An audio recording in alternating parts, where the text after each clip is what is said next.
Sir diabetes అంటే hyperglycaemia అంటే బ్లడ్లో షుగర్ లెవెల్స్ ఎక్కువ అవడం. యాజ్ సచ్ ఇదేంటంటే ఇమీడియట్గా మనిషిని చంపైపోయినా మనం ఏంటంటే ఒక సైలెంట్ కిల్లర్ కింద దీన్ని పరిగణించవచ్చు. సో లాంగ్ రన్లో మన బాడీ సిస్టమ్స్ అవనివ్వండి, ఆర్గాన్స్ అవయవాలు అవనివ్వండి, ఏ విధంగా ఇది బ్యాడ్ ఎఫెక్ట్స్ చూపిస్తుంది సార్? Can you explain? డయాబెటీస్తో ప్రాబ్లం ఏంటంటే it is a chronic disorder. ఈ క్రానిక్ డిజార్డర్ వల్ల ఏమవుతుందంటే మనకి ఎప్పుడైతే రక్తంలో షుగర్ ఎక్కువగా ఉందో ఈ రక్తంలో ఉన్న షుగరు రక్తనాళాలు అంటే ఆర్టరీస్ వాటి మీద బ్లడ్ వెజల్స్ మీద ఎఫెక్ట్ చూపిస్తుంది. ఈ బ్లడ్ వెజల్స్ రెండు రకాలు, okay, micro and macro. Okay, micro circulation effect అయితే రెటినోపతి అంటారు, కంటి చూపు పోవచ్చు. చాలామందికి తెలియదు ఏంటంటే డయాబెటీస్ వల్ల అంధత్వం రావడానికి అవకాశం ఉందని తెలియదు. It is so unfortunate. Sometimes కళ్ళ డాక్టర్ గారు నా దగ్గర పంపిస్తారు, అంటే ఆమెకి షుగర్ ఉందని తెలియదు, కంటిలో రెటీనా పాడైపోయింది అంటే కంటి చూపు తగ్గిపోయి డాక్టర్ దగ్గరికి వెళ్తే రెటీనా పాడైపోయి ఆయన కనుక్కున్నారు, ఆయన కనుక్కొని షుగర్ ఉందని ఇక్కడ పంపించారు. అంటే వాళ్ళకి రెటీనాలో తెలుస్తుంది, ఓకే, హెమరేజెస్ అని అవన్నీ. అంత అన్ఫార్చునేట్గా ఉంటుంది ఒక్కోసారి కనుక్కోకపోతే, అంటే కళ్ళు పోవచ్చు. తర్వాత నెక్స్ట్ కిడ్నీస్, నెఫ్రోపతి అంటారు. నెఫ్రోపతి రావడానికి కూడా షుగరు ఒక కారణం, బీపీ ఒక కారణం. చాలామందికి ఈ షుగరు బీపీ కలిసి ఉంటుంది, దానివల్ల కిడ్నీ పాడైపోతుంది, దాన్ని డయాబెటిక్ నెఫ్రోపతి. మోస్ట్ కామన్గా నా దగ్గరికి వచ్చే వాళ్ళు అందరికీ ఏంటంటే మెయిన్గా న్యూరోపతి అంటారు, పెయిన్ఫుల్ న్యూరోపతి, కాళ్ళలో మంటలు, చురుకులు, తిమ్మెలు. వీటి వల్ల షుగర్ డాక్టర్ దగ్గరికి వస్తారు.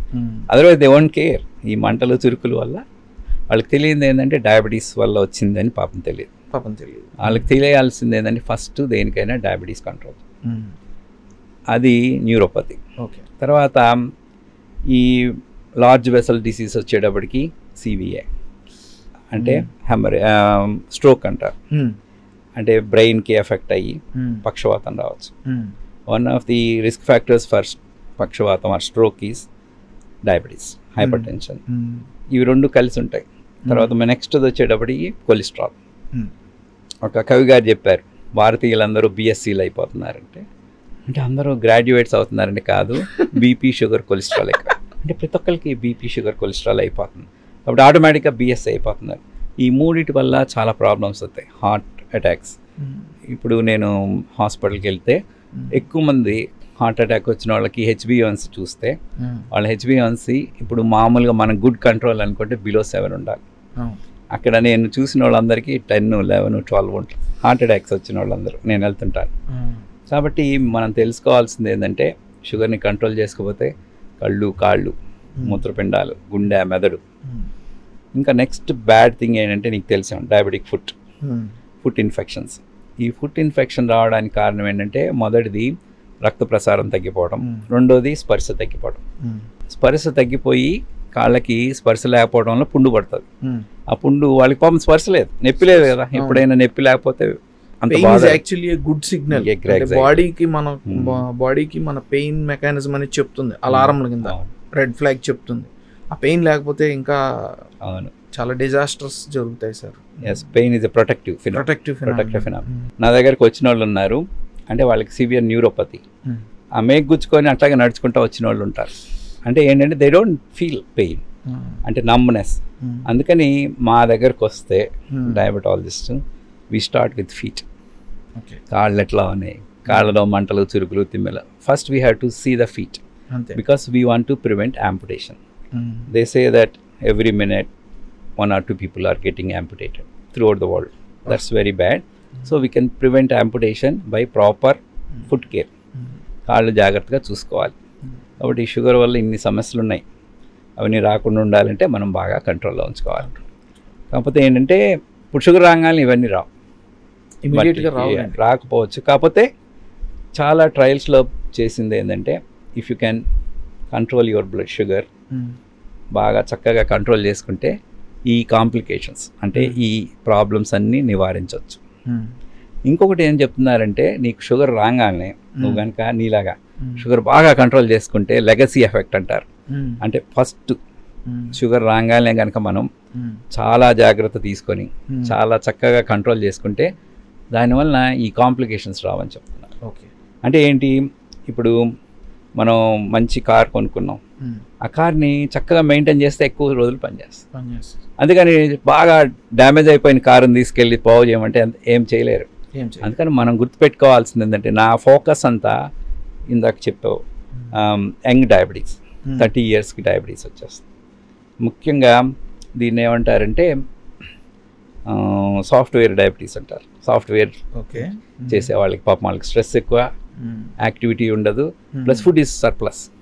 They can get what ever they want, they can have a soft drink and burger, pizza. ఇప్పుడు ఈ కన్స్యూమరిజం అంటే ఎక్కువ తినటం నుండి ఎక్కువ కొనుక్కోవటం ఇవన్నీ కూడా అలవాటు అయిపోయింది కూడా.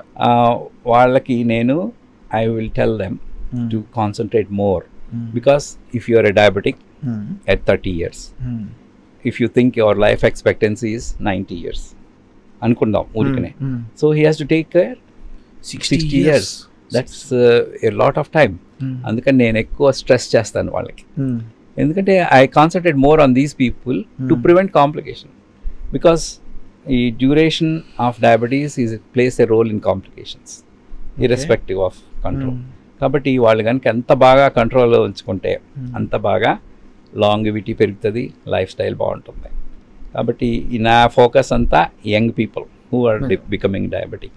ఇక్కడ ఆర్థోపెడిక్ ప్రాబ్లమ్స్ గురించి కూడా నేను పాయింట్ యాడ్ చేద్దాం అనుకుంటున్నాను సార్. ఎందుకంటే నా ప్రాక్టీస్ కొత్తల్లో కూడా చాలా క్రాస్ రిఫరల్స్కి మీరు పిలిచేవాళ్ళు, అండ్ నేను కూడా చాలా పేషెంట్స్ని మీ దగ్గర పంపించడం, చాలా క్రాస్ రిఫరల్స్ ఉండేవి.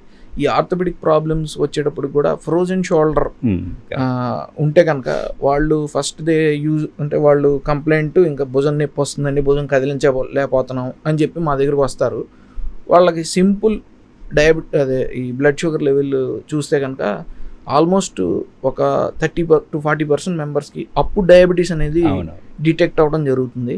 అండ్ ఇంకా ఏంటంటే ప్రాక్టీస్లో, ప్రైవేట్ ప్రాక్టీస్లో పోను నేను గమనించింది కూడా ఆర్థోపెడిక్స్ వైజ్ ఏంటంటే మోస్ట్లీ వీ ఎన్కౌంటర్ మీరు చెప్పినట్టు ఇందాక న్యూరోపతీస్తో కనుక ఉంటే వాళ్ళకి జాయింట్ సెన్సేషన్స్ కూడా బాగా తగ్గిపోతున్నాయి సార్.